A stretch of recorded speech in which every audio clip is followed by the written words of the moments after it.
Hello and welcome to Life in the Bitter Truth. This is the podcast where we seek to understand the deeper, sometimes painful aspects of life and what it all means to us. I'm Vittorio, and today our special guest, or my special guest, is my son Gianni. Say hello. The only special guest. Hello. There we go. So Gianni is visiting. Why are you here? Here for the holidays, Thanksgiving holiday. Okay, that's cool. Yeah. So Thanksgiving holiday to see the family. See the family, that's good. Okay, very cool. Yeah. So we're gonna today. It's kind of bad. We're gonna do a fun podcast regarding. We're gonna just be talking about because he's gonna be turning 30, and unfortunately, well, and I just turned 60, so we're in that same realm, 30 years apart from each other. So we're gonna have a fun conversation about how it was when I was 30 and how it is when now that he's 30.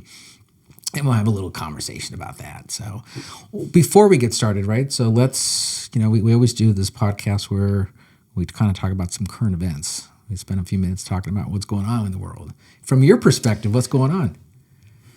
To be honest with you guys, you don't fucking watch politics. You don't do that, or what? I keep up with things here and there, but I don't really read into it too much. So the big thing that happened, obviously, there were some massive rains there in Vegas, and I know the F1. You're one of those clowns that's standing on one of the walkways trying to look at the race. No, actually, I stay away from the strip as much as I can. For living in Vegas, if you anybody out there that lives in Vegas, you'll know. The locals will stay away from Vegas. Right. Unless family or friends that are visiting, you'll go down on the strip. But the F1, there was no local news on it.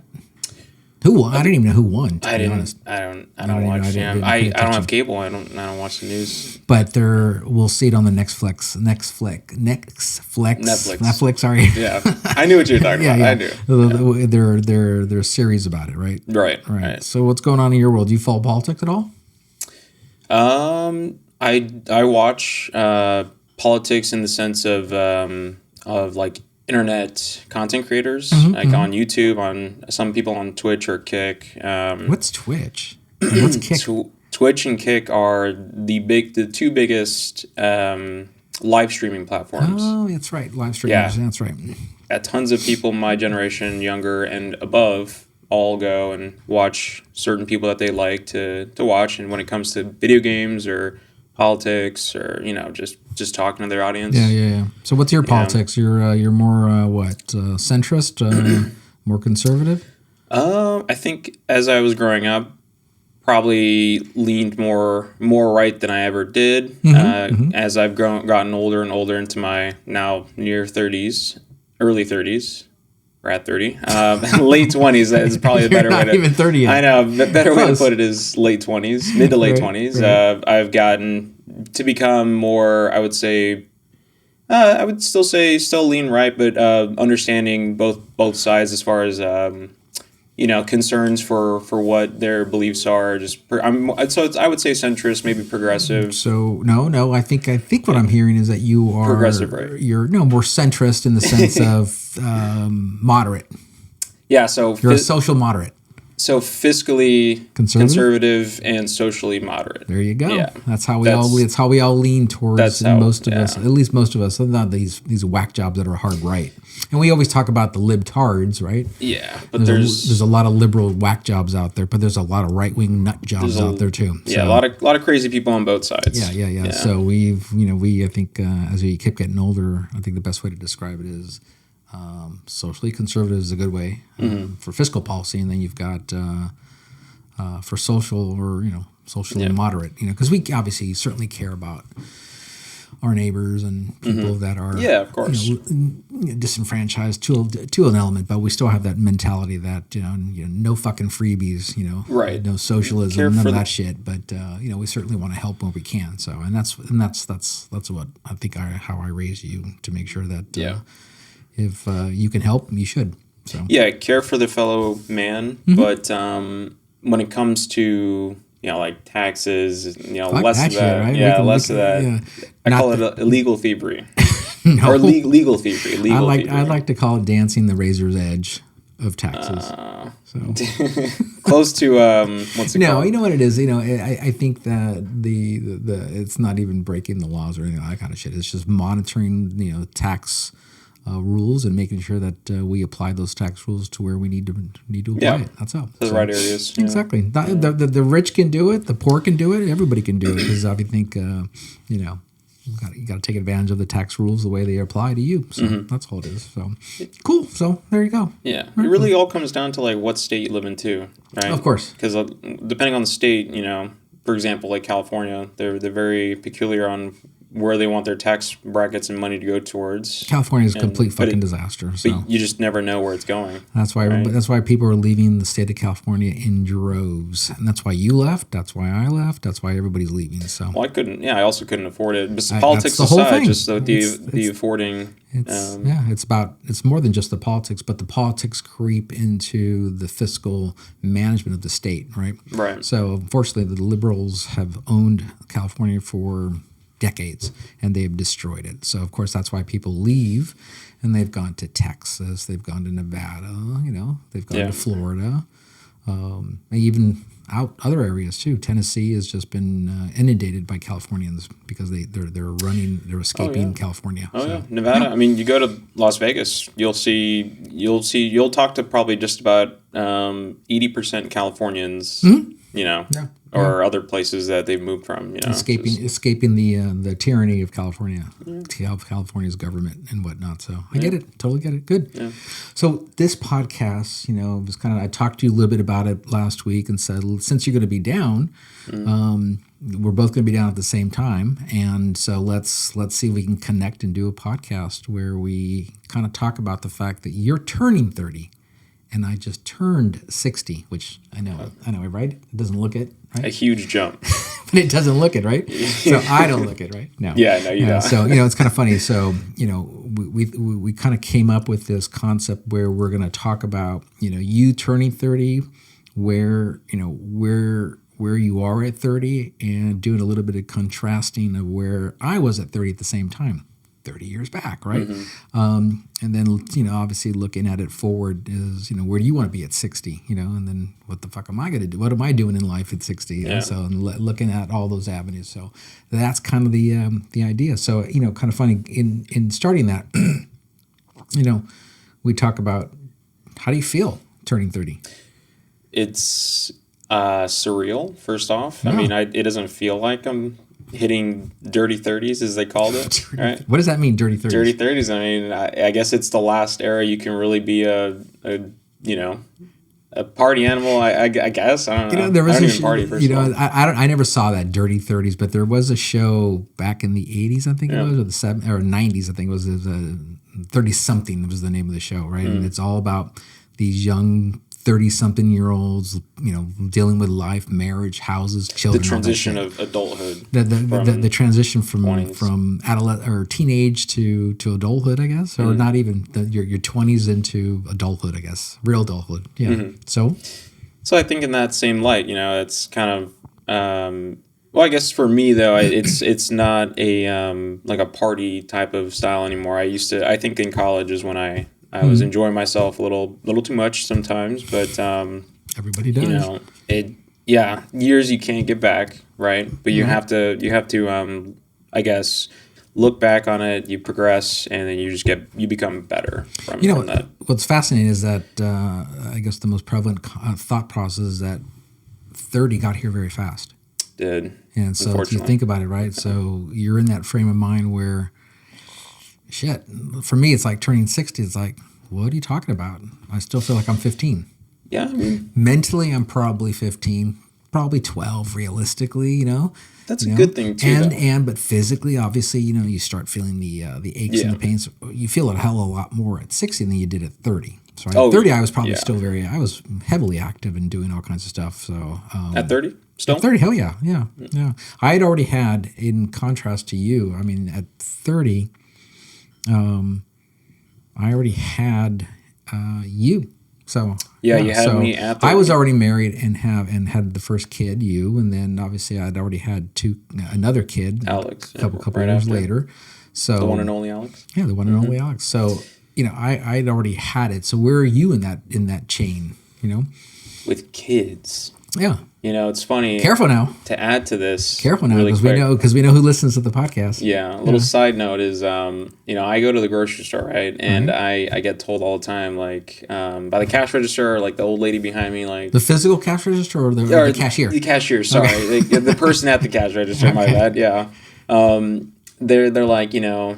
Oh, you know, they see me buying like a drink for me and the missus, right? Like, oh, are you buying? Like, how old are you? You don't look 21. You got to be like 19, 20. Right. And I tell her like I'm actually almost 30 years old, or I am at 30, and just like kind of speed it up, and they're like, oh my gosh, you got some good genes in your family. That's right. So you know, it's kind of funny. You mentioned you keep the good looks, you keep the mindset is really what I think keeps that at bay, the whole growing, right? How you perceive life too, because if you keep a good mental outlook as you get older, you'll tend to be more positive and not grumpy.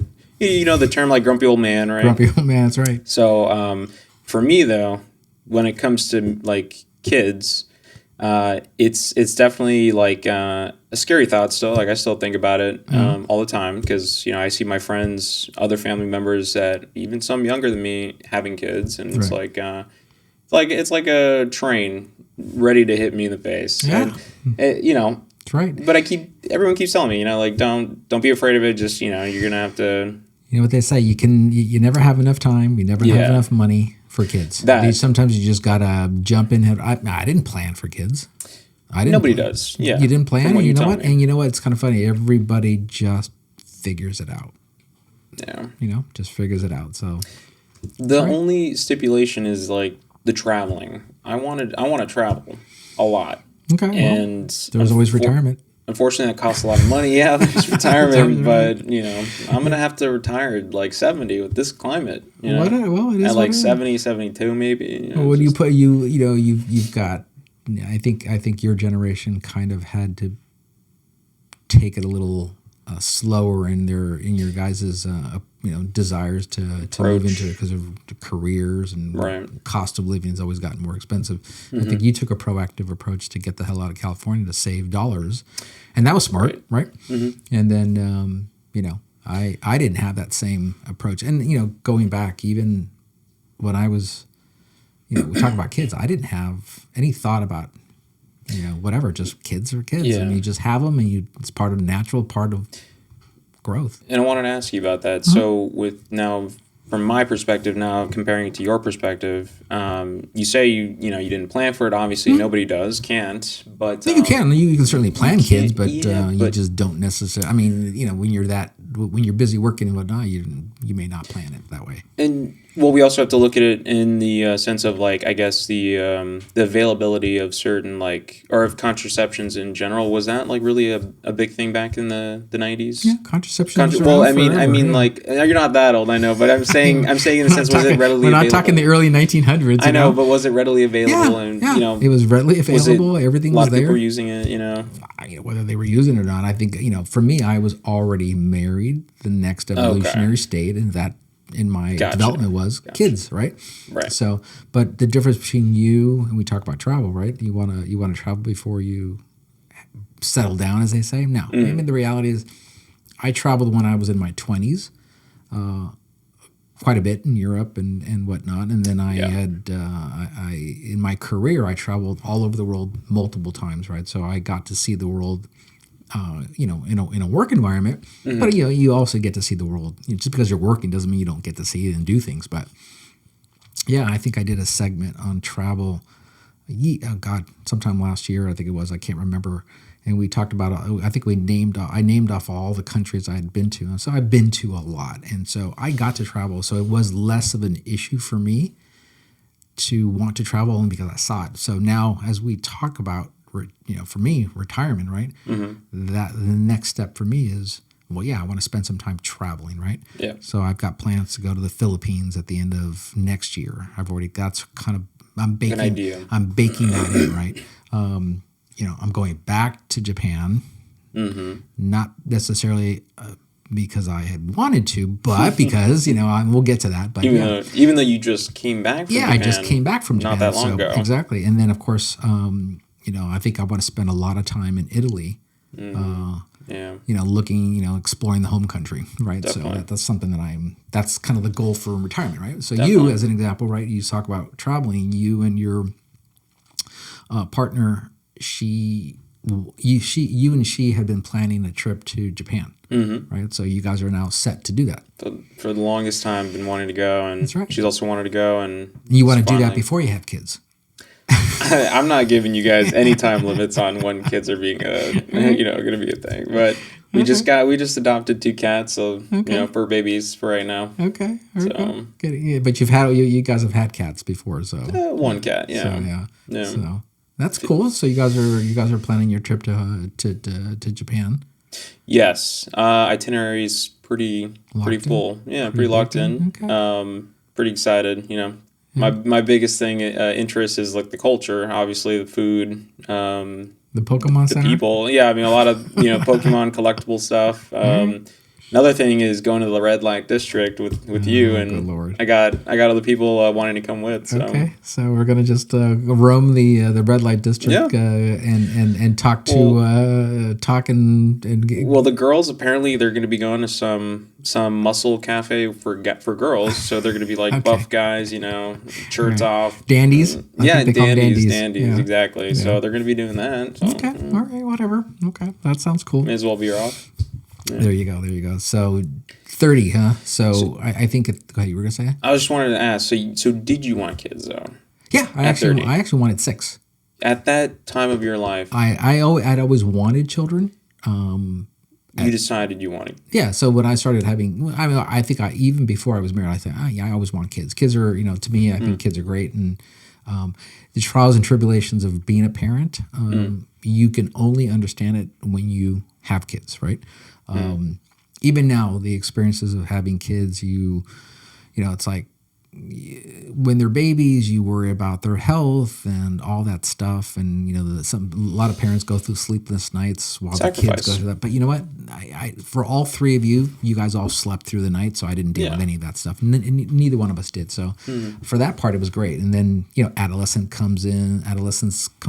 You got to worry about those elements of it. I didn't think I worried too much about it. I knew there was the world is ugly and you got to be concerned about that kind of stuff. I didn't too much worry with that. I think Alex got most of the concern because she's a girl. I think you kind of just got to do what you wanted to do.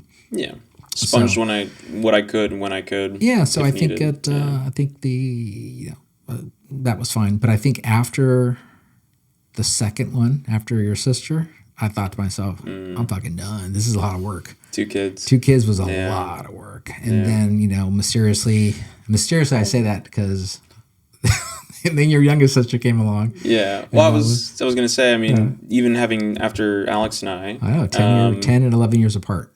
No, Alex and I. Yeah, I know. But you're talking about... Yeah, talking about Victoria. Yeah. But after having Alex and I, I think going through the whole... You've talked about divorces and past relationships, so I can bring it up, I guess, right? But just like having to deal with going back and forth with the ex, and it's just like the stress with that. I don't know. When kids are young, they feel it. I don't care what anybody says. Divorce is difficult for kids. For everybody. It's difficult for the parents involved, and there's animosity. There's all kinds of friction that goes on. Yeah. And if your ex-spouse can be cooperative, easy to work with, then it can be more fluid, but it generally doesn't happen that way, right? No. It's usually bad blood. It's very rare that happens, right? So then you have all kinds of tension going back and forth, and that tension always spills over. So I don't recommend that, but certainly, you deal with it, and you kind of get past it, and hopefully it becomes easier. I know that your mother and I we're fairly cool now. Yeah. We're fairly good terms, and we've been in good terms now for over 20 years. 20 so years, just about. And I see her when I see her and say hello. I think we had just gone to a football game. Yes, that's right. Your sister took her to a football game. Side note, because I know we're talking about 30s, but I saw Alex post about it, I think, on Instagram, or I saw some pictures of you guys all together, and I was like taken aback. I was like, what the hell are my mom and my dad and my aunt all doing at a football game? It's That's like, right. super random. But that's just you know what, time heals all. Yeah.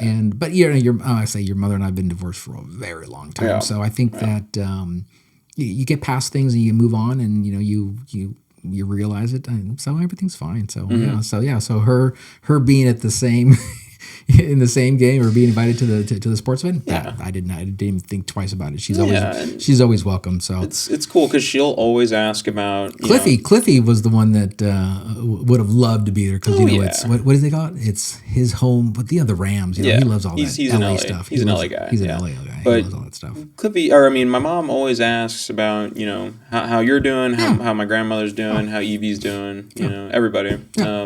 And same way. So same way goes around. So I always wish her a happy birthday and Cliff and all that stuff. So it's always better to be pleasant. It's great that's the final outcome. It's a sentiment. Yeah. And we want that. We want that where we're in a better, where everyone should be in a better space, especially after so many years. So of course. So, but raising kids in that environment is tough. So that's why you work extra hard in your relationship to ensure that your partner's protected, you're protected, and you guys are working towards the goal of actually raising the kids and then living your life in retirement together and enjoying the experiences that you guys have just lived through the last 30 years, so to speak, right? So and I think that, and I don't have any worry or concern because I know my family's, very loving, very caring. Deanna's family is also very loving and caring, and I don't have to worry about that because to have the kids grow in like a nice environment, right? And I get shit. We can cuss on this podcast, right? You can say whatever the fuck you want. Okay, so I've gotten shit or just weird looks at me for asking this kind of question in this light, but I grew up in a technically broken family, divorce here and there, but having to go from one house to another as a kid growing up. So I always think what if this happens to me, right? Sure. Obviously, I'm in control of that because it depends on how my relationship goes with my partner. Smart. But it's just the concern or worry about let's say we do have kids. Let's say we're going to get married and then we do all this other stuff. And then all this time and patience and energy goes put into our relationship. It's something, we can't agree on, and that's like the make or break. What I've learned over the last 30 years, there's nothing that is make or break. It really is a point in time in how it's a personal attitude you take, and immaturity can happen. Men, I think I've said this to you 1,000 times. Men mature very slow. Oh, I know. And women's expectations of their partners can sometimes be a little unrealistic as well. They're trying to fix a lot of things, but that's just, men are simple creatures. They really only need a few handful of things, They need to be a little bit, certainly respect is important in both cases, but men are simple creatures. They don't need a lot. They certainly don't need a lot of drama in their lives. They need the physical contact because that's important. They need food. to the extent that's really basic. Women are more complex creatures where they need a lot of involved conversation, and they need a sense. There's all kinds of layers of emotion, and men aren't built that way. So women need to be a little bit more mindful of that, I think. So.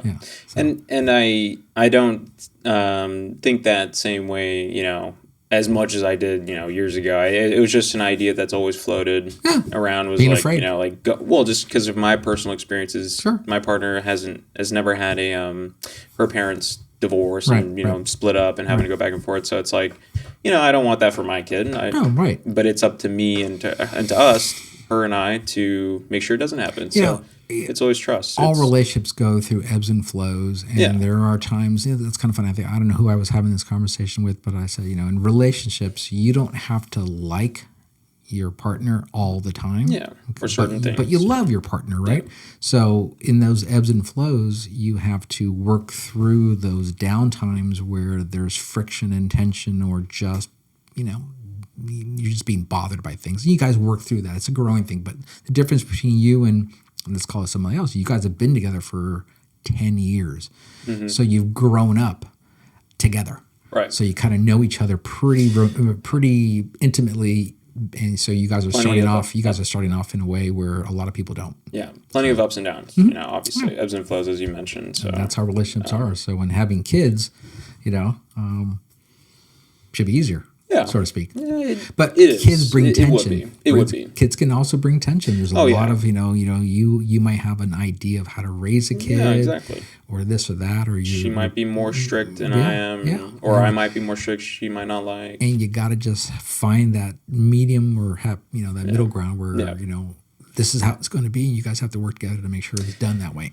And you know who I'm going to be going to if I need any advice? It's going to be you. Okay. And, my mom as well. But, as far as like the strictness always came from your side. So I would prefer to have a very strict way of parenting. I think children need discipline. Need and desire. I won't use the word discipline. They like consistency. Consistency. Yeah. And it means certain structure in a household, and that's what it means. So I think kids gravitate to a routine and a structure where if one partner or one parent, I should say, is more loosey-goosey or less consistent in their approach, kids feed off of that, and then just things can go haywire.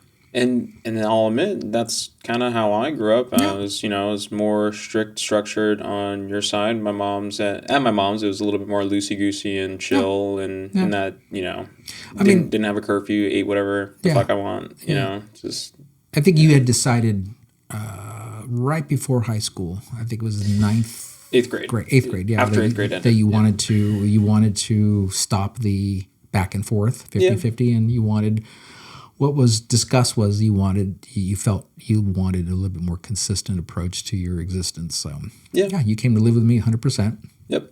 As high school started. Yeah, I know that was a bit tough for your mother to deal with, but it was. I think she came to terms with the fact that it was the best thing for you. Yeah. And there you go. Yeah. That's kind I'll admit, I still kept some traits, and this is perfect because it's circling back to the topic of today. Leading up to my 30s and now the projected 30 years of what I plan for my next 30 years, right? But I've definitely kept some traits that I wish I hadn't. Like what? Laziness. Laziness. No time in this world for laziness. I know. Time is the currency you can't get back, right? Or what's the? That's a good way of saying it. Yeah, it's once expense, you can't get it back. Yeah. So time most is special fleeting. Currency. Yeah. But yeah, just some things I wish I kind of snapped out of. College taught me a lot more responsibility especially as I've gotten older into my 20s. But I, leading into my 30s now, that's. Can you credit some of that to Deanna's? Yeah, definitely. Deanna has, and my partner has definitely helped me see through a lot of my weaknesses, and I feel like I have grown obviously from like 10 years ago. That's right. She's definitely a beacon of light, helps me, look guides at that. me as well. Beacon of light. Did you hear that, Deanna? So wait till she hears wait till she sees that podcast. So that's cool. That's a nice thing to say. So she definitely helped me stay motivated in college as well. When it came to motivation from you, it was mostly like, what you need to do? Just get it fucking done, man. Like, why, stop wasting time. Because I did take a semester off. I look back and I'm like, I would probably wish I didn't do that. I shouldn't have, but at the time I was in a different state of mind. I was. That was probably the last argument I had with your mother. About it, yeah. Because I remember we had gone to breakfast. Oh, I remember. It was a rainy day, and I took her out to the outside the restaurant. I go, "What the fuck are you doing?" No, I remember. I don't remember her saying it that way, but I told her, I go, "Don't do that. Don't encourage this behavior." Right. So, right. Because she was looking at it in the sense of being supportive. Because after all these years of me not being with her, her not parenting me as through my teens, she wanted to she didn't know how to support it. So other than just tell me, Gianni, stop, don't do what you're doing, listen to your father. She just wanted to be supportive and be there. Which, I get it too, but you knew where my path needed to go. Yeah.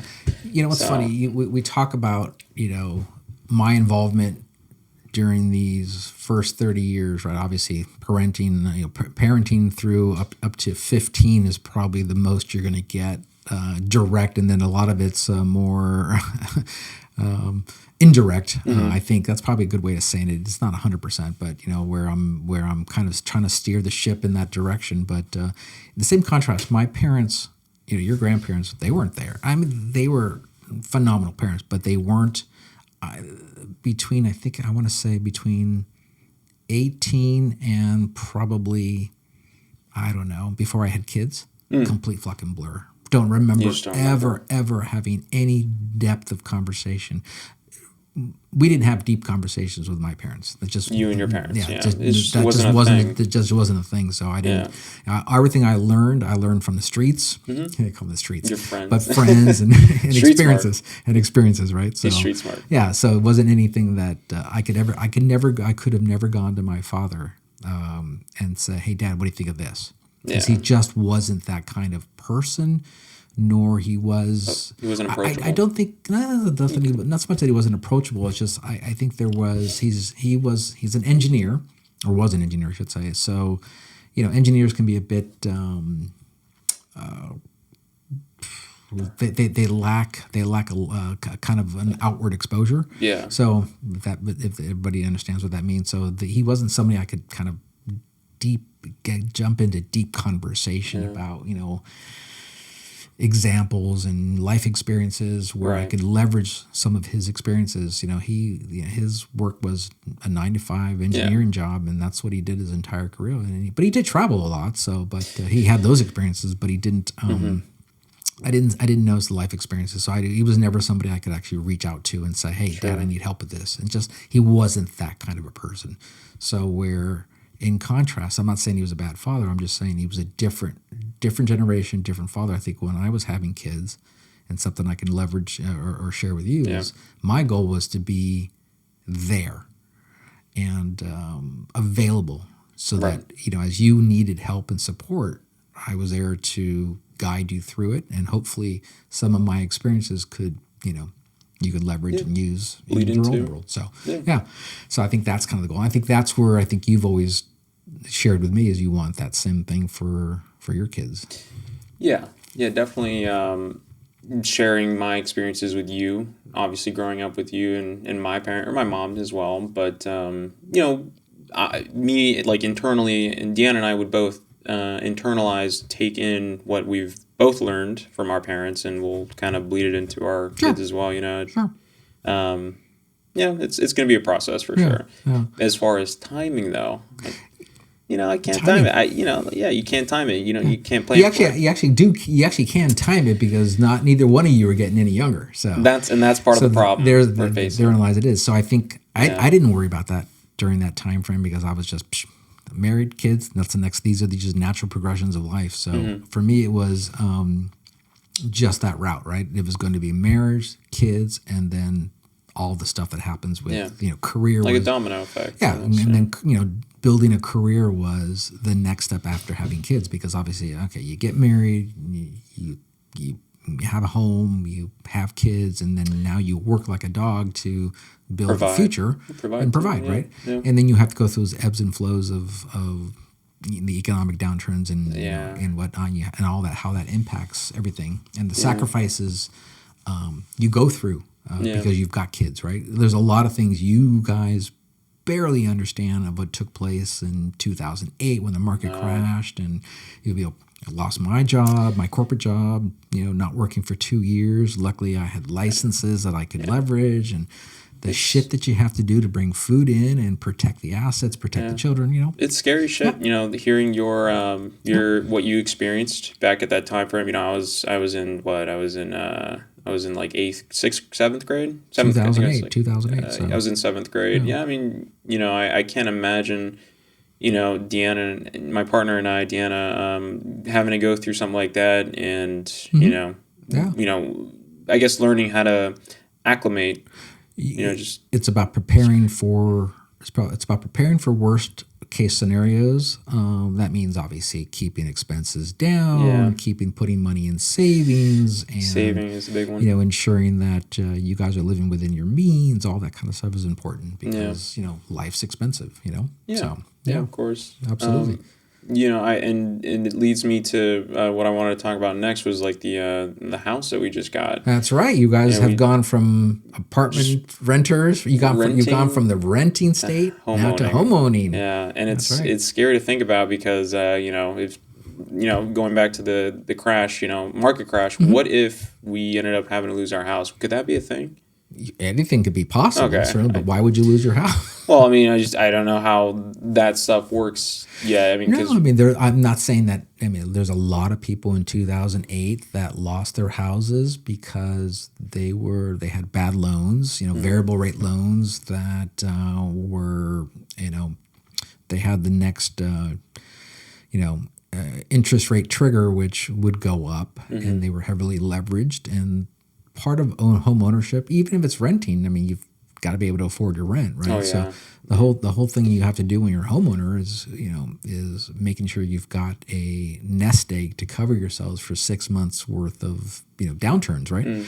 So a lot of people think that is it cheaper to own? Or is it better to own a house, or is it better to just rent? Well, you know what the reality is? It's cheaper to rent. It really is. But the exponential growth in wealth comes from real estate ownership, right? Yeah. And I don't care what a lot of crazies might say out there. Everyone's got an opinion. Great. In my experience and those that I know, exponential growth in wealth comes from home ownership and or real estate ownership, right? Right. So you could rent, certainly, and keep your expenses flat, flat throughout any downturn. And in fact, in a downturn, any economic downturn, they may lower your rent, right? But the bottom line is it's a flat amount. You have no other responsibilities whatsoever. You don't own it. You just rent that space. Right. You pay a fixed amount, done. Home ownership requires you to pay your mortgage, your insurance, your property taxes, your utilities, the upkeep, the capital requirements for maintenance, all these things. These are all things that are required for home ownership. And you can certainly defer a lot of the maintenance, but then it will come back to bite you. Oh, yeah. So you have to plan for all of these things. And we all do deferred maintenance in one form or another. So, we're not going to fix this year. We're going to wait till next spring and whatever, when more resources, right? Depends, yeah. But there are critical things that have to be done and fixed right away. So that's home ownership. Mm-hmm. You know what? You don't pay your property taxes, they lien your property, they take your house. Yep. You don't pay your mortgage, they foreclose. So these are all things that you have to be, cognizant of, and that's why saving money for those rainy days is an important part of the monthly budgeting, right? Mm-hmm. So I've got friends that have a year and a half in the bank. I wouldn't say friends. I mean, these are younger people that I've talked to that, as they're putting things away and trying to get into a home or whatever or rental expenses, whatever it is that they do, but they've got literally a year and a half worth of expenses, monthly expenses in the bank, right? And so that's great. Just savings, just regular savings, and then they do other stuff, right? Mm-hmm. So it's great. I mean, if you've got the ability to do that, that's wonderful. Yeah, and that's important to understand the difference between your core obligations and having fun. So what you guys are doing is going to Japan as a kind of a breakthrough, really celebration. Yeah, and you're going to enjoy a lot of things. Before we decide to settle down, whatever, and then start really saving for, like you said, the rainy days or house improvements. My house doesn't really need that many improvements right now. Well, you bought but good. Just in case. You bought good, but yeah. Here other things that we'd like to do as well. Like I plan to maybe sell my car in the near future. Get something more family friendly. There you go. More commuter friendly, especially because. Right. I'm gonna be applying to other jobs soon, and I may have to start driving around. That's again. Right. That's right. Commuting is not fun in the Subaru. I understand. The WRX is not fun. That's right. But it's a paid off car. It's treated me well for 10 years. I didn't treat it that well, unfortunately. I wish I did, but I did take good care of it for the most part. Again, the car is another evolutionary state of where you are, where you have to consider the bigger picture, where you and Deanna both need to be able to jump in the car and go do things. Right now, you have a manual transmission car, and unfortunately, Deanna can certainly learn it. She probably has, but she's probably not as comfortable with it because she doesn't want to jack it up. And unfortunately, that's just the kind of idea I put in her head. She actually, we went out and practiced one day, and she got it almost immediately. In a pinch. No stalling, no clutch burning. She just, and mind you, this was before I got the new clutch. Right. I got a brand new clutch just a few months ago, and she got it done instantaneously. Yeah. After I just explained it to her, and the clutch was heavy, grinding, it's crazy. It's crazy. So now, I don't have a problem. If she drives the car, she has to just keep practicing. I think the element is in a pinch, she can get to what she needs to do. So, but I think thinking forward, it's about getting a car that's obviously more reliable, more gasoline friendly, all those kinds of things. Yeah, so those are all parts of growing up, being 30 and above. Yeah, or even actually younger. But in your guys' case, that's what you guys are doing. Yeah, and then going back to the house stuff. So the biggest struggle concern I had was being able to find a place, because we were looking, Dan and I, for about I think it was like a few months, 4 months or give or take, and at a time where our lease was ending for our condo that we were renting in like 2 months or. In 2 months towards the end, right, or like a month before. You had 2 months left on your lease. Exactly, right. And then we were looking about 3 to 4 months before that. So we were trying to be proactive, right? We had a very nice realtor. She's very, very sweet. She helped us and dealt with our back and forths of like, should we offer? And we are offering, but the seller's being greedy, being pain to work with. So she was like, advising us to just leave as fast as you can. That it was a very stressful time because it was getting really close, and we thought about having to renew the condo, and we may have missed out on some good places because we just weren't looking, I guess, too much, or weren't being how would you say? I don't know. Just we weren't accepting the places we were being given. I think the properties you guys were looking at just didn't fit your bills. It didn't. It is what it is. You guys have, like all homeowners, when they're looking for a home, they have certain requirements, and there are gives and takes in that process. So and for my place now, I at first, when we were looking at it, because I think it was the last place we looked at. Or maybe there was another place we were going to look at, then we just decided to go with this one. You guys made a few offers on a few houses. We did. Yeah. And it was actually condos too we made offers on. Yeah. I didn't actually fully like the place that we got at first. I actually, me personally, had to build my like into it. But Deanna liked it. She did. Sometimes that's the most important aspect, is making sure your partner is the one. Oh, yeah. No, it's a compromise. We definitely made it home feeling. It's definitely comfortable now. Obviously, all of our shit's in there, and because we have, we don't have like a lot of furniture, but moving can be a pain in the ass, and I'm sure you can give me your experiences on moving. Well, it's kind of funny over the years. So we talk about your process of buying a house. God, I think in contrast to where you are at 29 currently, 30 almost in a few weeks. I think in my case, I think I bought my first house when I was 22. I think that's what it was. Yeah, you were a lot younger. Yeah, I think it was 22. A lot younger than I was. And so I bought a condo. My first home was a condo. It was a 2-bedroom condo. And it was in great neighborhood, Valencia, way the fuck out there, It's like, but it's what I could afford at the time, right? Still a great neighborhood today. The funny thing is, Is it still a great neighborhood today?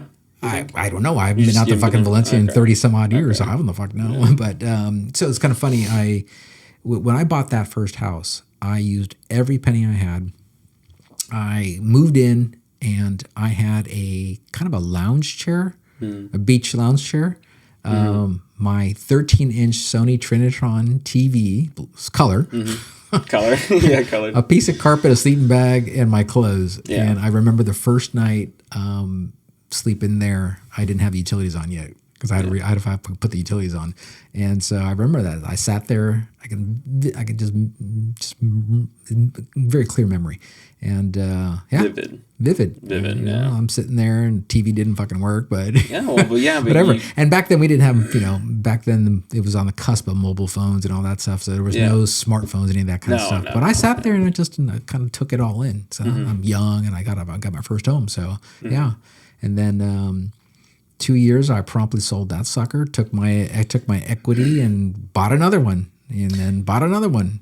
So your mindset at that age, though, 20 to 21, 22, when you bought your first place, was that like the general consensus of people your age at that time buying houses or condos? I doubt it. I probably doubt it. I think I had. Is it just because you hustled and you made the good money at the time? I think it was. I don't know if I made good money, but I think I saved every penny I could to make sure that I. My mindset was, real estate was the game, and. If I build wealth, it's going to come from real estate. So that's where my mindset was, and that's why I say my experience is just that. You build wealth from real estate. A lot of people will talk about stocks and that kind of shit, but no, I think, and that's not that I didn't play the stock market, but there were opportunity. An opportunity came up, and it was the right time. I pulled the trigger as quick as I could, and I bought that house. Lived in it for a couple of years. Had some fun. And then I was single at the time, and then eventually I connected with your mom, and then I did sell, and I bought another house in the valley, San Fernando Valley. Yeah. So I was moving closer into civilization is what I used to call it. Going so far back, so it was one after another. Keep a step up, a step up, a step up. That kind of stuff. Always the idea is always getting a profit out of selling, right? Not necessarily a profit. I think when I made a profit on the first house, that's when the light bulbs turned on, right? Everything else after that was but the first house was never something where I was going to make a profit. I didn't think I didn't consider it that way. I just thought that I owned it, so therefore I know there were tax breaks and that kind of stuff. So I figured, and eventually I'll be able to sell for maybe a few dollars more. That was kind of the mindset, right?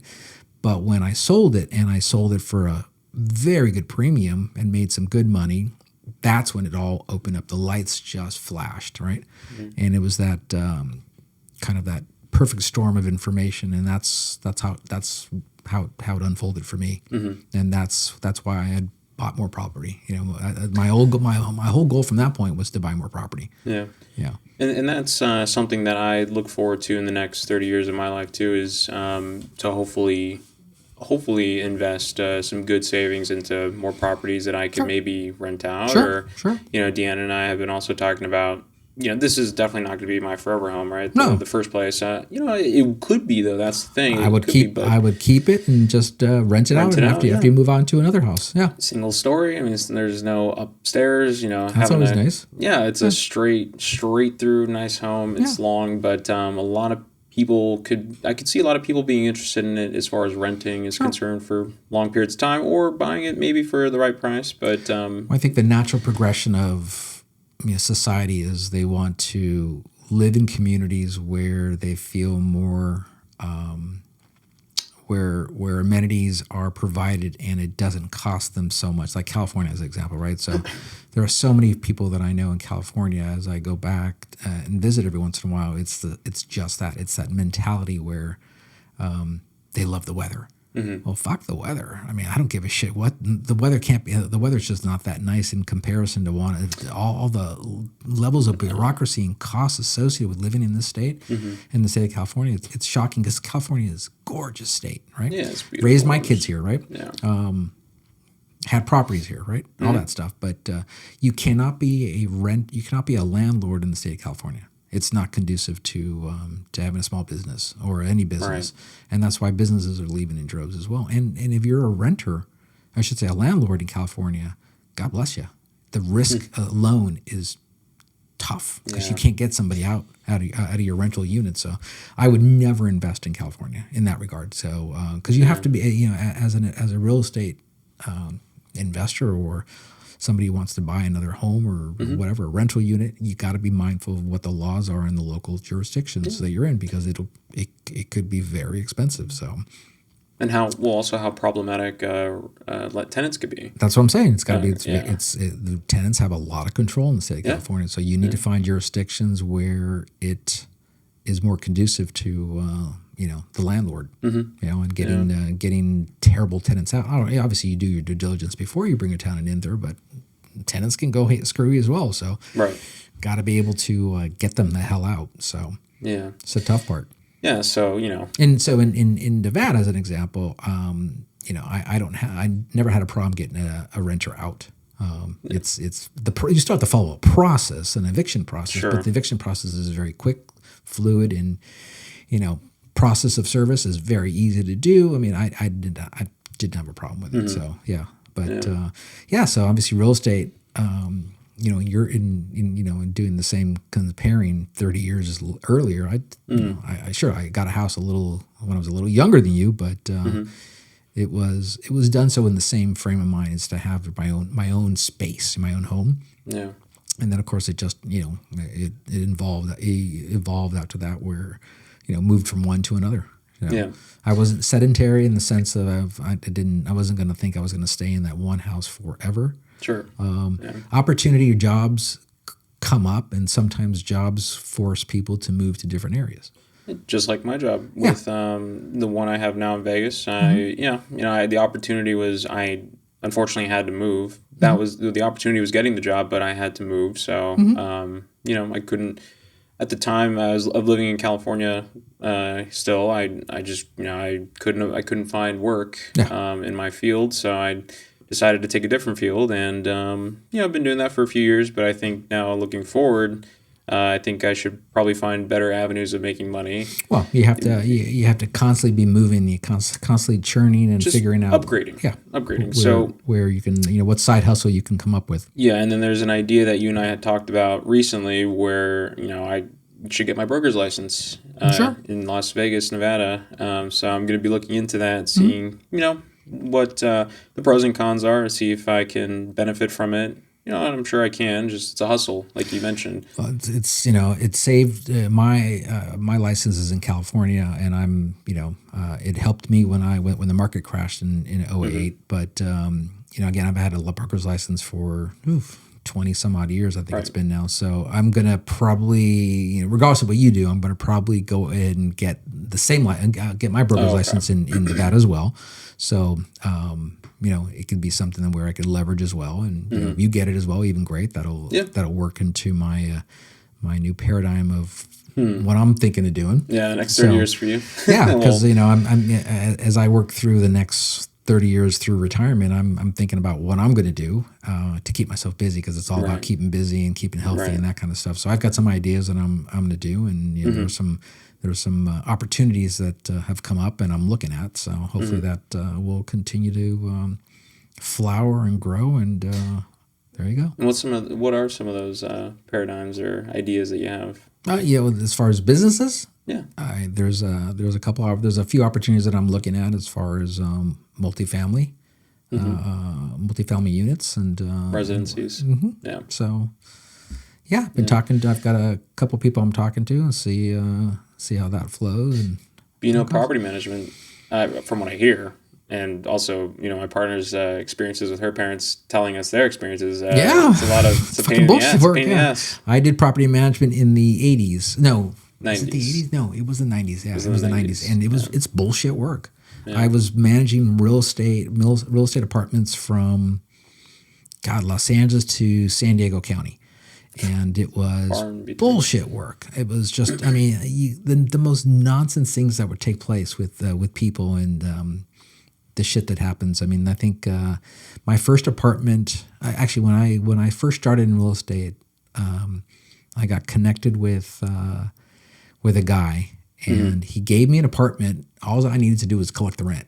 And so I thought to myself, this is fucking easy. I can do this shit. But oh my God, the nonsense that would take place all night long. People banging on your door trying to give you rent money. Oh man. And it's like keeping tabs. Beyond that, it was I can't pay my rent, but I'll give you a blowjob if you give me this. Or that. Even from the guys too. It's just crazy shit that would take place, Yeah. And it's a business you're running, you're supporting through your free apartment apartment and you're collecting rent and you're having to provide that to the owner. It's just a lot of nonsense that goes on. So, and that's why. So yeah, that's why you have to have good, a good understanding of the property management business and in the state you're in or the jurisdiction you're in, because it can be a nightmare. So as you develop your what you guys are going to do in the future, those my real estate ventures. If it's real estate, right? Yeah. Real estate, is probably one of the best investments a person can make in their life, right? Sure. Some of the wealthiest people on the planet are real estate investors. Commercial, you got regular consumer, right? Yeah. So where do you jump in topics? So where do you see yourself going into the next 30 years? Now that you're going to be 30, you got 30 years, and you look back. I mean, 60. So crazy, because in 30 years I'll be either dead. Yeah, well, in 30 years I'll be probably dead. Let's hope you maybe crusty in a corner somewhere. Let's hope you still be wanting to drive. Actually, your grandfather lived to 94, so he probably would still be alive had he not fallen and hit his head. Yeah. So I mean, I may be around, but I may be in a corner somewhere. No, I think because you're so close to me now, I think being taken care of by my little wife, who's probably decrepit as well. Whatever. I think we'll both be. You'll be protected in the sense that if something ever happens, I'll be there in a heartbeat. Because I'm super close to you now that you've moved back to Nevada. But I think that over the next 30 years for me, it's going to be a lot of my time and money, just investments, more focused on, because I think leading up into like my first 30 years, I didn't really focus a lot of time or money into savings. That's right. Or especially in like the stock market or all that other stuff.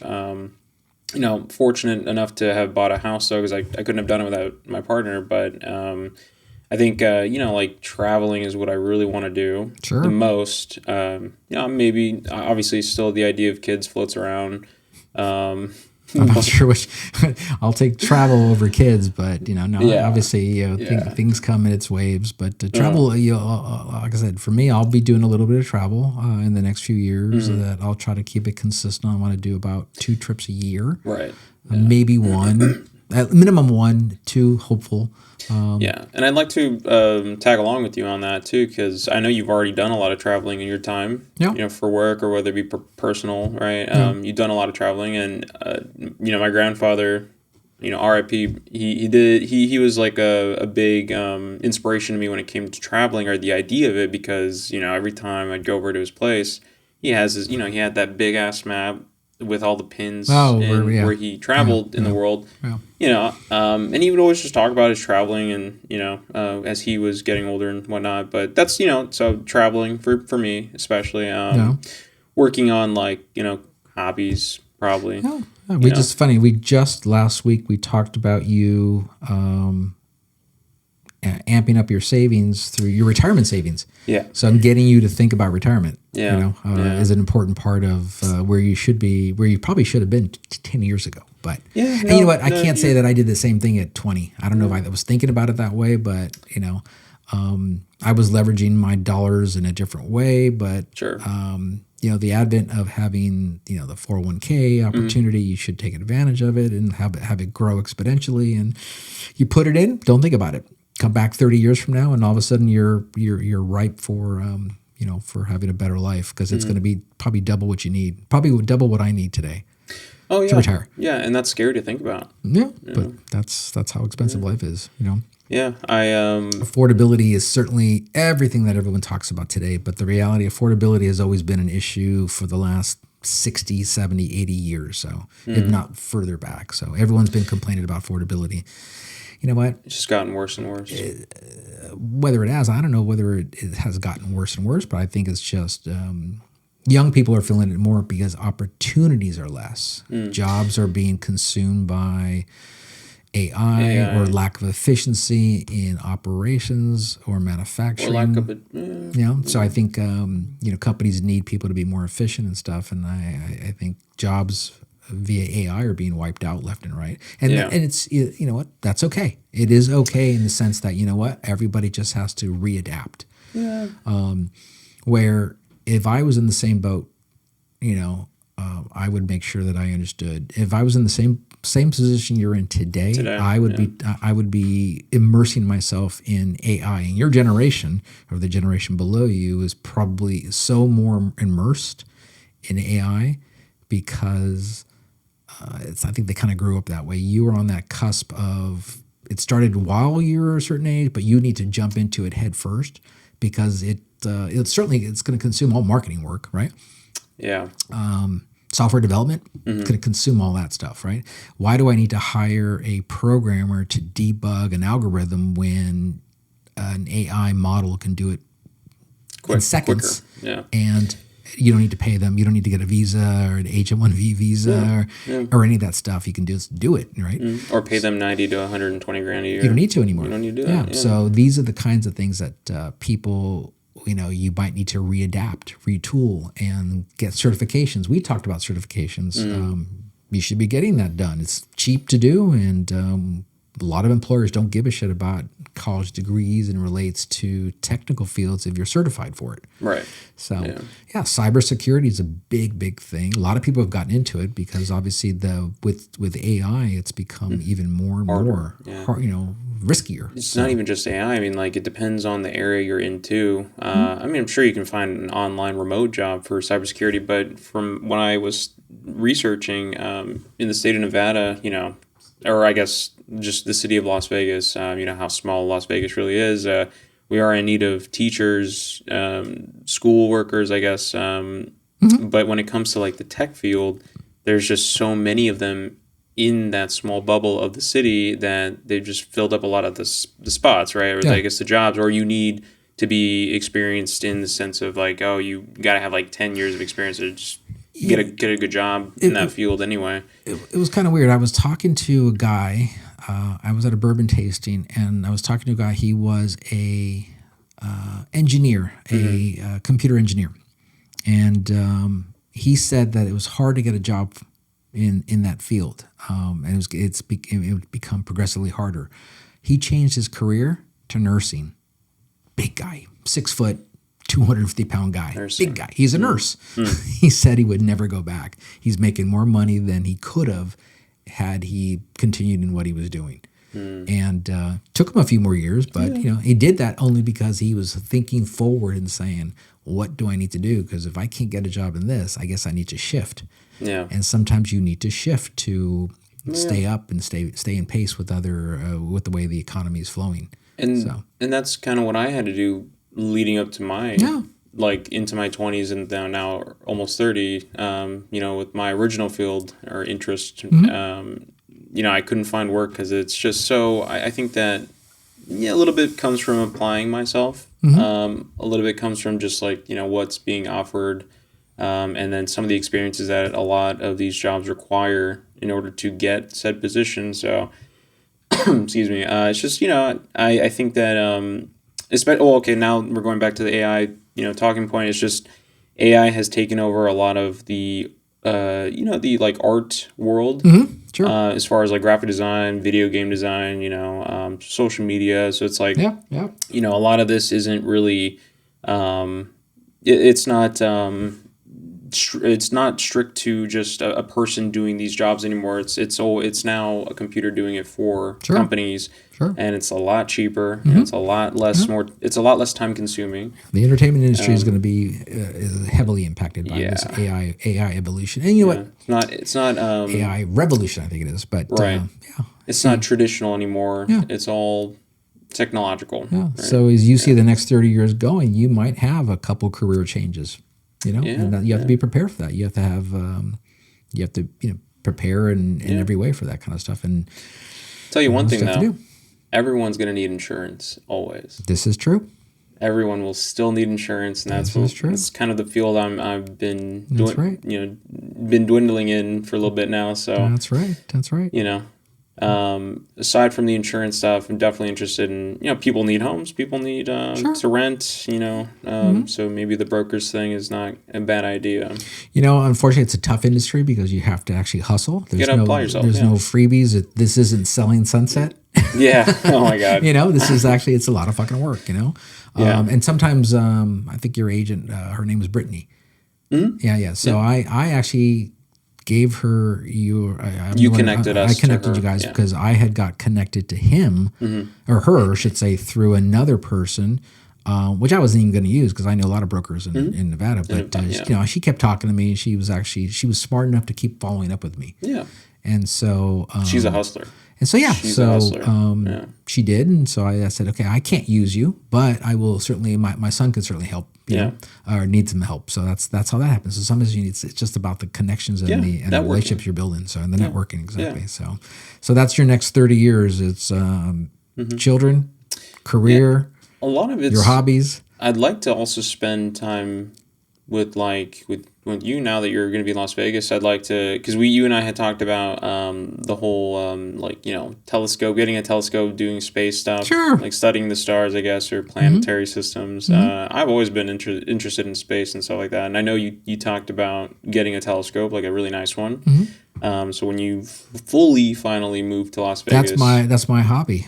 I am fully moved, so there is not that. So it's just it's time. I move around a lot after you've retired. Yeah, that's a better. No, I'm already going through all that gyration now. Yeah. So it's about finding the time to do all that. So that's all. Well, what about you though? I mean, you're looking forward to retirement? I am from working, and then you're going to do your traveling, and then travel, retirement, hobbies. I may run a small business, little coffee shop, maybe. Coffee shop. Who knows? Maybe I'll buy. Maybe it'll be a coffee shop bar. Yeah. Somewhere on Charleston. Okay.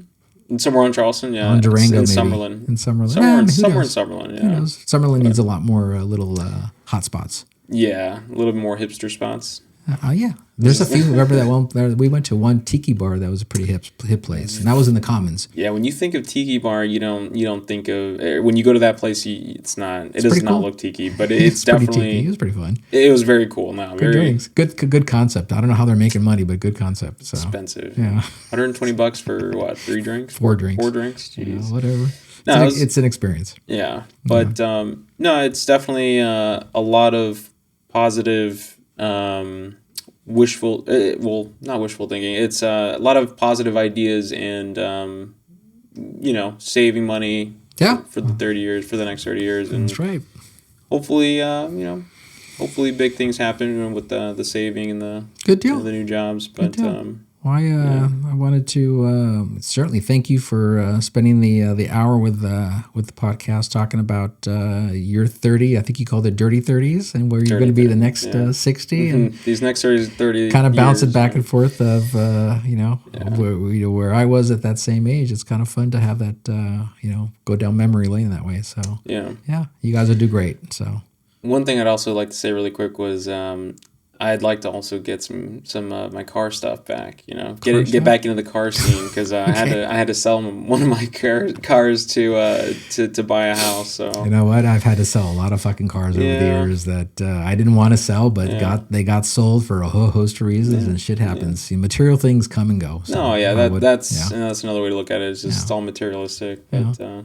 Good. We went into something better. So, there you go. Yeah. So you put the money to better use. Let's put it that way. Right. So and you got more money than I would have ever thought you got for that thing. So shocking. So I mean, hey, but that's pretty good come up. That was a wild ROI. You didn't expect it. Wild return on investment. You didn't expect it. It wasn't even an investment, but it's a wild return. So crazy. But people do what they do. So good stuff. Well, thanks again. Yeah, thank you for having me. Absolutely. I appreciate you, and hopefully next time in December, maybe come my birthday, we'll see it. We'll have another podcast. Sounds good. All right. Well, this is Life in the Bitter Truth. Thank you for joining us. And if you're on YouTube, please like and subscribe and leave those comments. We do enjoy reading them. And then we're on all the other podcast platforms. So thanks again. Life in the Bitter Truth. Bye. Peace.